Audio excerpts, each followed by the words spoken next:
Olá pessoal, bem-vindos ao podcast Preparação Esportiva do INBRAD, Instituto Brasileiro de Desenvolvimento do Esporte. Hoje eu vou falar sobre um método revolucionário para o controle da carga de treinamento. A carga de treinamento pode ser entendida como o próprio exercício físico. O exercício é composto basicamente de três ingredientes: intensidade, volume e pausa. A maneira como esses ingredientes são combinados vai determinar a orientação da carga de treinamento. O que significa orientação da carga? Significa que o exercício físico vai desenvolver a resistência, força, velocidade, flexibilidade ou coordenação dependendo da combinação e da ênfase que foi dada para cada um desses ingredientes. Como é que os treinadores fazem o controle da carga de treinamento? Basicamente, eles somam banana com banana, maçã com maçã, uva com uva e laranja com laranja. O que isso significa? Significa que as variáveis relacionadas às capacidades físicas são contabilizadas de maneira isolada. Eu vou dar um exemplo disso mostrando o controle da carga de treino de um atleta no período de 2 semanas. Nesse período, o volume de treino desse atleta foi de 1.200 minutos, ou 20 horas.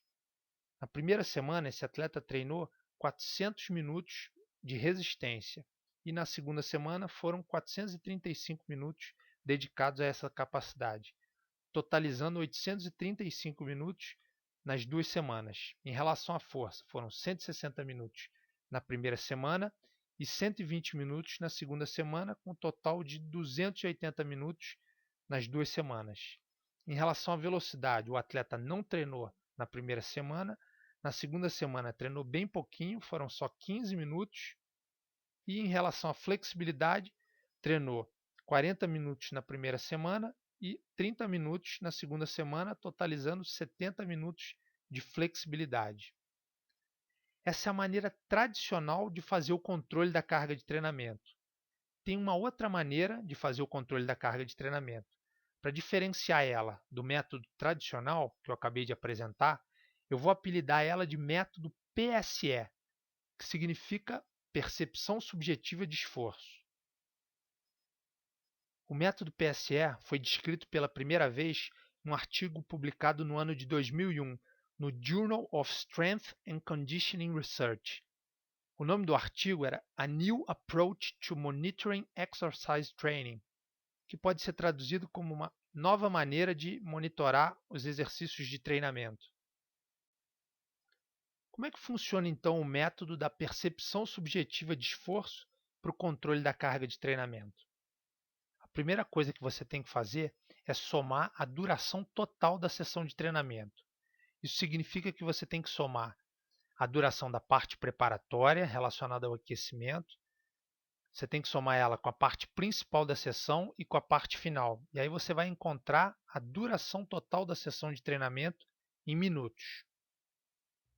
Aproximadamente 30 minutos após o término da sessão de treinamento, o atleta deve responder a seguinte pergunta: como foi o seu treino?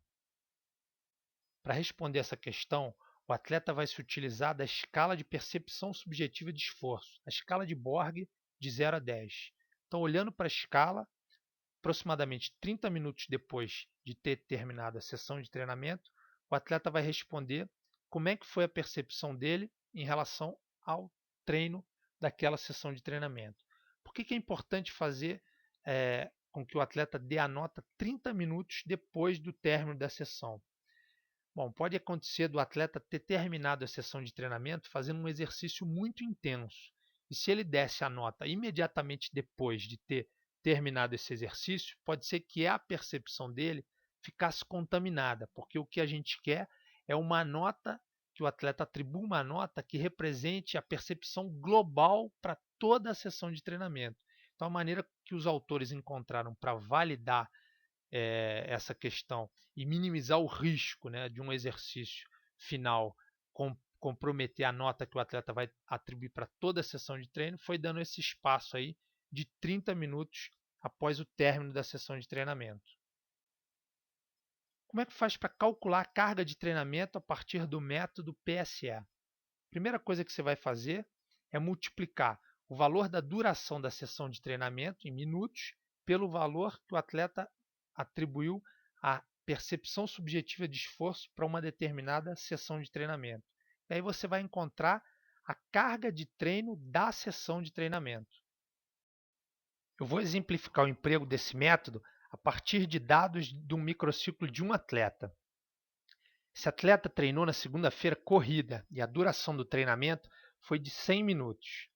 E ele atribuiu a nota para a percepção subjetiva de esforço, nota 3. Então, multiplicando 100 vezes 3, nós temos 300 unidades arbitrárias.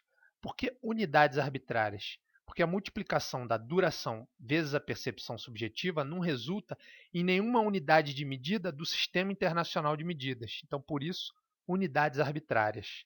Na terça, esse atleta treinou resistência seguido de resistência de força, a duração do treino foi 120, percepção subjetiva 5.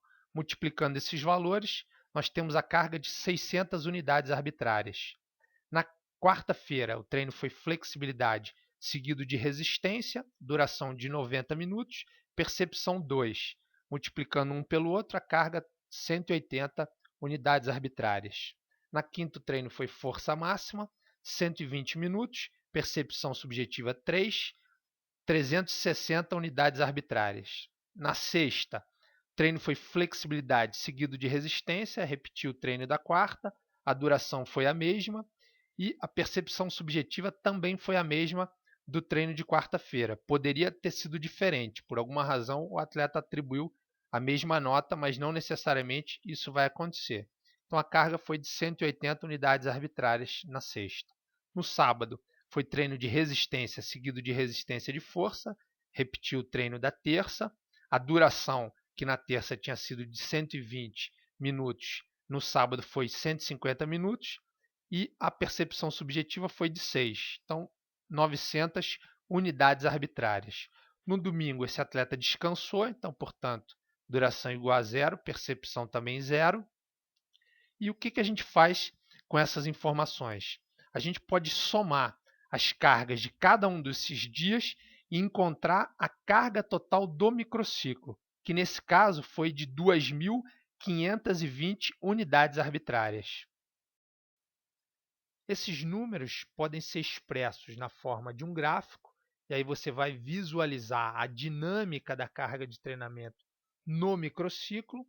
Então, é uma maneira muito rápida de visualizar essas informações e também é uma maneira interessante de fazer análises ali na própria semana de treinamento. Um benefício direto do método da percepção subjetiva de esforço é a possibilidade de fazer ajustes na carga de treinamento a partir do feedback recebido pelos atletas. Vamos dizer que um técnico tenha programado um microciclo de choque. Nesse tipo de microciclo, espera-se que o atleta experimente uma fadiga relevante, mas ao longo dos dias, o técnico percebe que as notas atribuídas pelos atletas para a percepção subjetiva de esforço ficaram muito aquém do que se espera para um microciclo de choque. Nesse caso, o técnico pode utilizar essas informações para rapidamente corrigir os rumos do treinamento. Outro exemplo do benefício desse método é a possibilidade de avaliar a qualidade da execução do treino. Em 2010, eu ajudei o técnico da Seleção Brasileira de Remo a implantar o sistema de controle da carga de treino. No início daquele ano, os atletas da seleção ficaram concentrados durante 2 semanas em um centro de treinamento. E durante aquele período, nós fizemos o controle da carga de treinamento deles. Depois dessas 2 semanas, os atletas retornaram para os seus clubes de origem com a missão de executarem nas próximas 2 semanas o treinamento que o técnico da seleção tinha programado. O treino era basicamente o mesmo que tinha sido feito lá no CT. O controle da carga mostrou para a gente que a magnitude das cargas experimentadas pelos atletas estava sendo muito menor do que aquelas das semanas 1 e 2. Esse fenômeno se manifestou para vários atletas de diferentes categorias. Por alguma razão, a qualidade da execução do treino nos clubes estava sendo muito menor do que a qualidade da execução no centro de treinamento. Essa história mostra como o método da percepção subjetiva de esforço pode ser empregado para identificar problemas e isso pode ajudar os técnicos a buscar oportunidades de introduzir melhorias no sistema de treinamento. Se você quiser saber mais sobre esse assunto, entra no nosso site embrad.com. Na aba Central do Conhecimento, eu postei uma planilha automática acompanhada de instruções para que você possa fazer o controle da carga de treinamento. Se você quiser, envia para a gente sugestões de temas que você quer ouvir. Espero que você tenha gostado desse podcast. Um abraço.